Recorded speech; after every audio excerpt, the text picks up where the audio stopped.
অন্তর্বর্তী সরকারের আইন উপদেষ্টা ডক্টর আসিফ নজরুলের প্রতি ক্ষোভ প্রকাশ করেছেন এনসিপির দক্ষিণাঞ্চলের মুখ্য সংগঠক হাসনাত আব্দুল্লাহ। শুধু তাই নয়, তীব্র প্রতিক্রিয়ায় তাকে ভণ্ড বলেও আখ্যায়িত করেছেন তিনি। তবে হঠাৎ কী কারণে এমন ক্ষোভ ছাড়লেন হাসনাত, বিস্তারিত জানাবেন আরিফ হাসান। ২৯ আগস্ট জাতীয় পার্টি ও আওয়ামী দোসরদের রাজনীতি নিষিদ্ধ, নিবন্ধন বাতিল এবং ফেসিবাদের সাথে জড়িতদের শাস্তির দাবিতে রাজধানীর বিজয়নগরে বিক্ষোভ মিছিল করে গণ অধিকার পরিষদ। মিছিল চলাকালে জাতীয় পার্টি ও গণ অধিকার পরিষদের নেতাকর্মীদের দফায় দফায় সংঘর্ষ বাধে। এ সময় আইনশৃঙ্খলা রক্ষাকারী বাহিনীর সাথেও সংঘর্ষে লিপ্ত হয় কিছু নেতাকর্মী।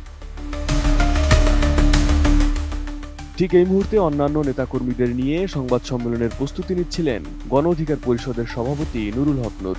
হঠাৎ সম্মেলন ছত্রভঙ্গ করতে নেতাকর্মীদের ওপর লাঠিচার্জ শুরু করে আইনশৃঙ্খলা রক্ষাকারী বাহিনী। এ সময় গুরুতর আহত হন নুরুল হক নূর। ওই সংবাদ সম্মেলন শুরুর আগে আইনশৃঙ্খলা রক্ষাকারী বাহিনীর সাথে সংঘর্ষে না যেতে নেতাকর্মীদের বারবার আহ্বান করছিলেন নুরুল হক। ঠিক এই মুহূর্তে দাঁড়িয়ে থাকা নুরুল হকের উপর লাঠিচার্জ করে সেনাবাহিনী ও পুলিশ। RICL TMX, যুগের পর যুগ স্থাপনা থাকে মজবুত। নুরুল হকের উপর এই হামলাকে উদ্দেশ্য প্রণোদিত বলছেন রাজনীতিবিদরা। তাদের দাবি, জুলাই আন্দোলনের পক্ষের শক্তিদের দমাতে সেনাবাহিনী ও পুলিশের মধ্যে লুকিয়ে থাকা আওয়ামী শক্তি উদ্দেশ্য প্রণোদিতভাবে এই হামলা করেছে। এরপর অন্যান্য নেতাদের ওপরও হামলা করা হবে বলে অভিযোগ করেন অনেকে। এনসিপির দক্ষিণ অঞ্চলের মুখ্য সংগঠক হাসনাত আব্দুল্লাহ এক ফেসবুক পোস্টে বলেন, আওয়ামী লীগ ব্যাক করানোর এই খেলায় প্রথম রক্ত দিলেন নুরুল হক নূর। এই মুহূর্তে নুরুল হক নূরের ওপর এই ন্যাক্কারজনক হামলার প্রতিবাদ না করলে, জাতীয় পার্টিকে দিয়ে ফেসিবাদ ফেরানোর এই চেষ্টা প্রতিহত না করলে পুরো বাংলাদেশটাই আবার নুরু ভাইয়ের মতো রক্তাক্ত হয়ে যাবে। এদিকে এই ঘটনায় তীব্র ক্ষোভের জন্ম দিয়েছে দেশের রাজনৈতিক অঙ্গনে।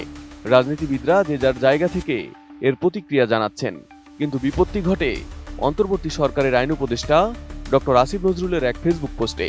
নুরুল হকের উপর এই হামলার ঘটনায় তীব্র নিন্দা ও প্রতিবাদ জানিয়ে ফেসবুকে পোস্ট করেন আইন উপদেষ্টা। জুলাই আন্দোলনের মধ্য দিয়ে সরকারের আইন উপদেষ্টা হয়েও ফেসিস্ট শক্তির বিচার নিশ্চিত না করতে পারায় এমন পোস্টের পর ক্ষোভের মুখে পড়েন এই উপদেষ্টা। ওই পোস্টে ক্ষোভ ঝাড়েন হাসনাত আব্দুল্লাহ। প্রশ্ন তোলেন, উপদেষ্টা হয়ে প্রতিবাদ করা তার কাজ কিনা।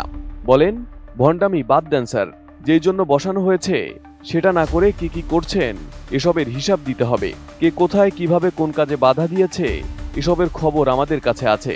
এসব প্রতিবাদের ভং না ধরে কাজটা করেন। এদিকে আহত নূরকে দেখতে ঢাকা মেডিকেল কলেজ হাসপাতালে গেলেও গণ অধিকার পরিষদের নেতাকর্মীদের রোষানলে পড়েন উপদেষ্টা ডক্টর আসিফ নজরুল। আইন উপদেষ্টাকে অবরুদ্ধ করে জাতীয় পার্টির চেয়ারম্যান জিএম কাদেরকে গ্রেপ্তার করার দাবি জানান নেতাকর্মীরা। Arif Hasan, ATN news.